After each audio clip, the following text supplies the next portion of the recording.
Hi, I'm Bob Tabor with LearnVisualStudio.net. In this lesson, we're continuing our look at the various elements available in HTML5. In this lesson, we're going to focus on the heading content and sectioning content. A combination of these will provide structure to our web pages, or rather, they're ways of grouping content on our web page in a semantic manner. The previous lesson merely dealt with paragraphs and runs of text. However, there are larger structural elements in a typical web page that define sections like the header, the navigation area, the footer, and of course the main area. You might be working through this and asking yourself, do I really need these? Do I really need to know all these HTML5 structural elements? And the truth is that we can create web pages without any of these structural elements that we're going to discuss in this lesson. However, a real HTML5 page will contain these because of the reasons that I mentioned a little bit earlier and in previous videos. Leaving them out means that our page is void of semantic structural meaning. These are important as far as HTML5 is concerned, so let's go ahead and dive into them. And we're going to start with heading content, specifically look at H1, H2, H3, and so on. So you can see I'm already starting here on the specification page. If you haven't already, please navigate to it and create a bookmark because we're going to keep coming back to this. And you'll recall from previous videos the technique we use is to hit Control F on our keyboard to bring up the find toolbar.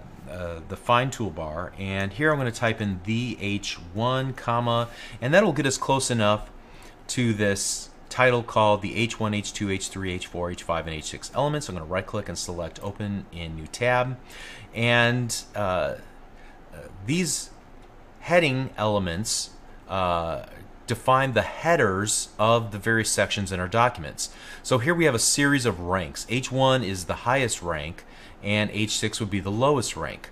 So for example, H1 would be the subject of a section, H2 would be subsections that belong to the H1 section, and so on. So you can think of a hierarchy or kind of an outline where you have up to 6 levels of hierarchy or indentation or whatever, what have you, okay? Actually, there's a way to get more than 6 levels with sectioning, but that's kind of an advanced concept and I don't want to talk about it right now. So these are the ways that you describe the various sections that we're going to define using sectioning content elements in just a bit.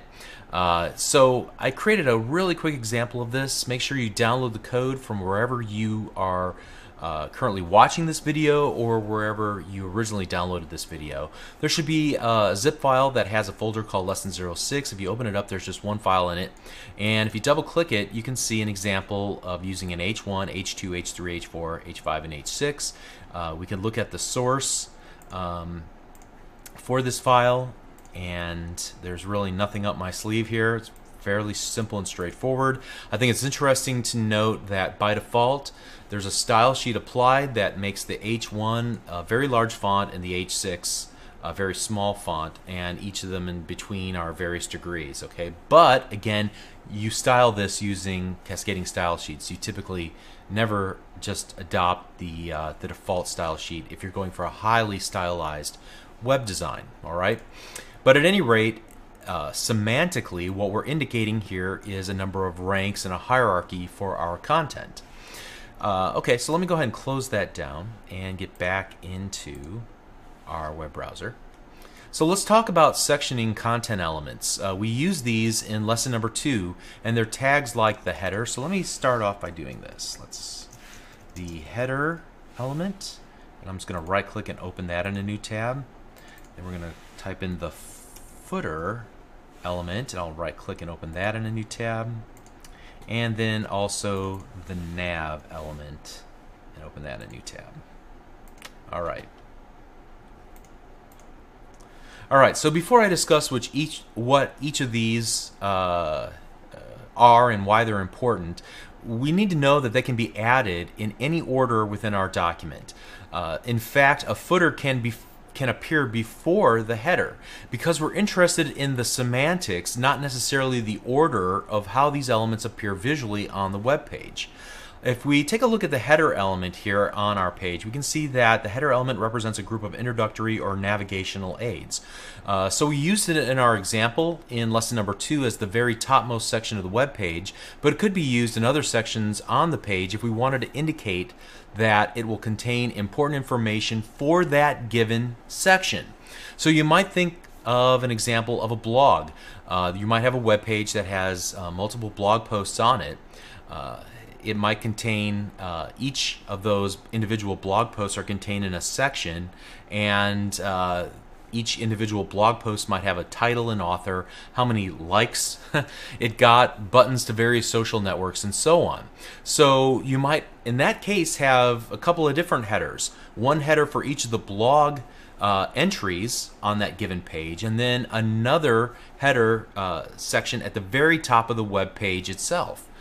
Similarly, we can look at the footer element, and the footer element represents a footer for its nearest ancestor sectioning content or sectioning root element.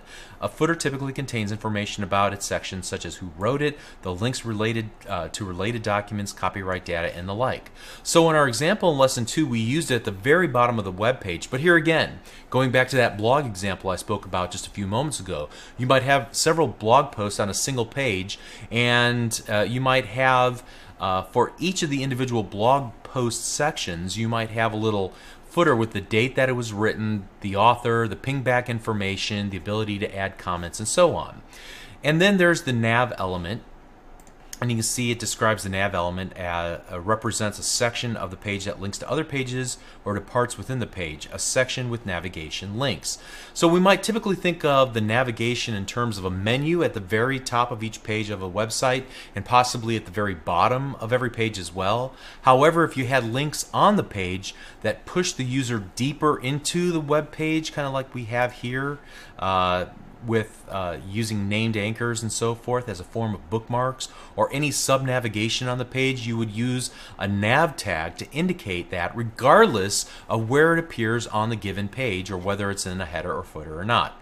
So we said that these tags, the header, the footer, the nav, can appear in any order. It's relative to their meaning within the given document.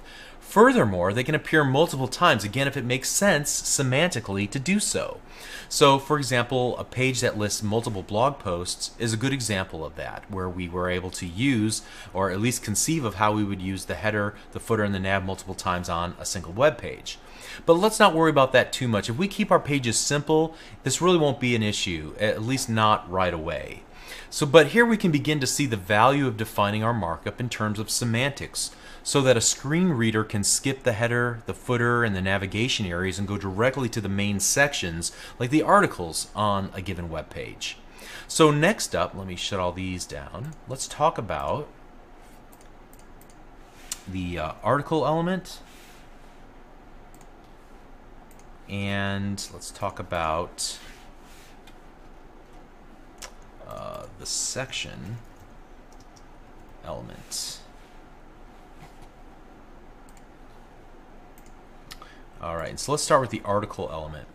Okay, so when we're thinking about article, we're not simply thinking about like a newspaper article. Instead, we're thinking about something that's a complete unit, a complete idea, something that can be syndicatable. And what do I mean by that? Well, take for example on an e-commerce website, you might have a number of products in a product catalog, a book, a shirt, a dishwasher, whatever the case might be. Each of those products might have a title, a description, an image, a price, and so on, right? And so if you publish these correctly in a way that's consumable by other websites, they can be syndicated on those websites. So for example, a search engine or another website that's like has an affiliate relationship with your website could take the entire definition that you created inside of the article designation, inside of the article specification, and then include it on their own website so that your products come up as items in the search engine, or could be included as in a comparison website. And so this gives a company another avenue through which to sell their products by merely structuring the content for each of their products using articles and making them syndicatable. Okay, the same could be said of a blog post, for that matter, or a news article, or sports scores, or anything that's a complete thought should be marked as an article so that it can be potentially syndicated by others if that is indeed your ultimate intent. Now, the sectioning element, as we see here, there we go, the section element has a different intent. You can see that the section element represents a generic section of a document or application. A section in this context is a thematic grouping of content, typically with a heading. All right, so it is generic in nature, but it generally represents smaller pieces of a larger component. So for example, while an article might be a big picture idea or thought, a series of sections could define individual parts of the article. Now, of course, this is relative. Conversely, a section could contain articles, if that semantically makes sense. Sections can contain other sections. So just like I said about the header, the footer, and the nav appearing multiple times in a document, the same is true with an article and a section. And this might sound crazy, but a section can contain articles that can contain sections, okay? And so at this point, I've created a couple little graphics to help smooth this over. This first image that you see on screen, it closely resembles the layout for the project that we worked on in lesson 02, where we have a section with a couple of articles inside of it. At the very top and bottom, we have a header and footer. Each have a nav section inside of it. Okay, so that's a pretty straightforward, and we see how we have a section that contains articles. Let's look at an alternate version of this in a second image here. Our header and footer look exactly the same, but inside of our section in the main area we have an article and then a second article that has some subsections defined inside of it. So in this case we have a section that has an article that contains two sections. Okay, and then let's look at a third example here where we have a header and a footer by themselves, and then a nav section that's not part of the header or the footer. Inside of the main area, it's called the article, and the article has a header and a footer with two subsections inside of it. And there are literally probably no end to the combinations that we come up with. These are just some ideas to kind of illustrate the things that we've been talking about. So the real question at this point is, what is all this accomplishing? Well, it allows a scenario where each article is syndicated to multiple websites and you want to retain the semantic meaning of the headings and the paragraphs and so on. Now, the site compiling the articles might define a different styling, but it can use the entire section in its entirety. Okay, a lot of time is spent on in the specification explaining some of these scenarios, and they're a bit on the advanced side, advanced use cases. But all I'll say about it for now is that each section that you define essentially restarts the hierarchy of headings so that you can have more than just six headers. So for a full understanding of the notion of outlines and how the sections reset the styles associated with the various headings, take a look in our document here at creating an outline, and spend some time reading this over. You never see outlines, but it's just how web browsers are supposed to interpret the scenarios that I just described. And this might help you come to a better understanding of the relationship between sections and headings if you need those for a complex page structure. Okay, so moving on, let's take a look at the aside element. And this is another structural tag that has meaning. It's used to define any part of a document that doesn't belong directly in the paragraphs, but supplies some additional information. So it could be skipped over. It might define a marketing message, a pull quote, a did you know section like some books have, or what have you. And if you take a look at this example, you can see the use of the aside for a pull quote. Here we have a paragraph of text and another paragraph of text, and in the middle of it we have an aside defined. And in this case, the aside is merely used to draw the reader's attention deeper into the article, so to provide some visual interest to the article and highlight the most important quotes from the article. All right, so let's move on to the div element. And I mentioned the div element in the previous lesson, saying that it was the sectioning equivalent of the span element, in so much that it has no inherent semantic meaning. So take a look at how it describes this. The div element has no special meaning at all. It represents its children. It can be used with the class, lang, and title attributes to mark up semantics common to a group of consecutive elements. Authors are strongly encouraged to view the div element as an element of last resort, for when no other element is suitable. Use of more appropriate elements instead of the div element leads to better accessibility for readers and easier maintainability for authors. Alright, so we're saying this section of content defined inside of a div tag belongs together, but it really doesn't fall into any of the other semantic containers that we might have available to us in HTML5.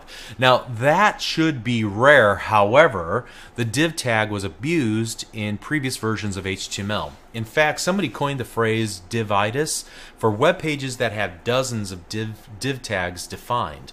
The reason people used so many div tags was for page layout. The div provided a way to get some advanced layouts without having to resort to tables for page layout, which is another semantic no-no. However, in doing so, they merely replaced one bad habit with another. So, should you use the div element in HTML5? Well, the specification, as we just read, says that it's the sectioning container of last resort.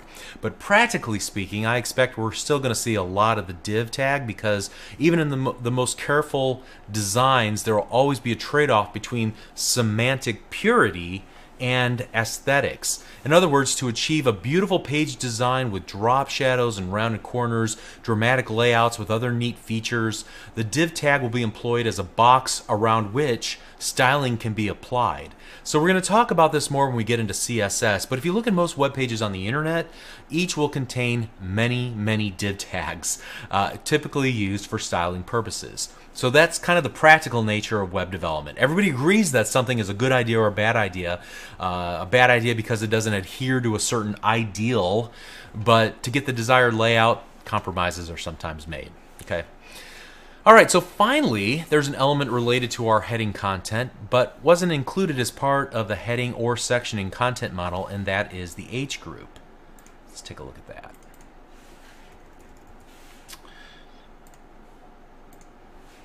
So the H group, or the heading group element, represents the heading of a section. The element is used to group a set of H1 through H6 elements when the heading has multiple levels, such as subheadings, alternate titles, or taglines.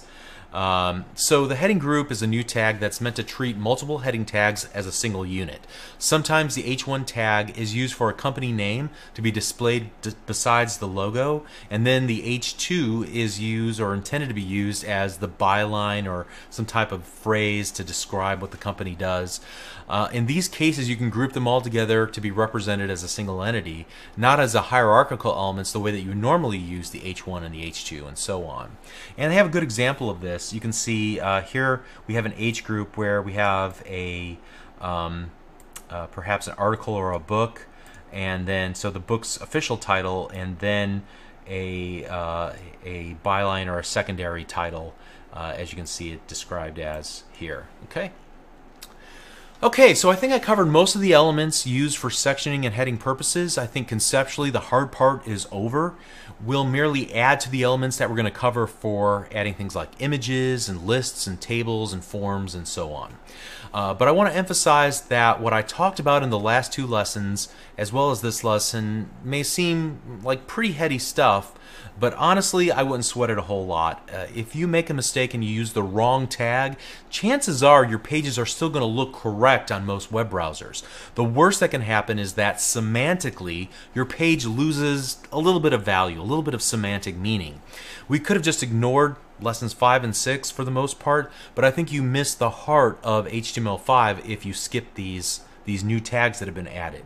You might ask, well, what's the purpose for all these tags? Well, hopefully we've been answering what the purpose for all these tags is all along, so that you get a strong sense of meaning and semantics whenever you're thinking of using HTML5. Okay, so like I said, I think the hard part's over. It's all downhill from here, just learning new tags, but hopefully firmly ensconced in your mind is that difference between the semantic meaning and its representation or its aesthetic representation within the web browser. Once you get past that hurdle, it's all pretty easy. Okay, so we're going to continue on the next lesson. We'll see you there. Thank you.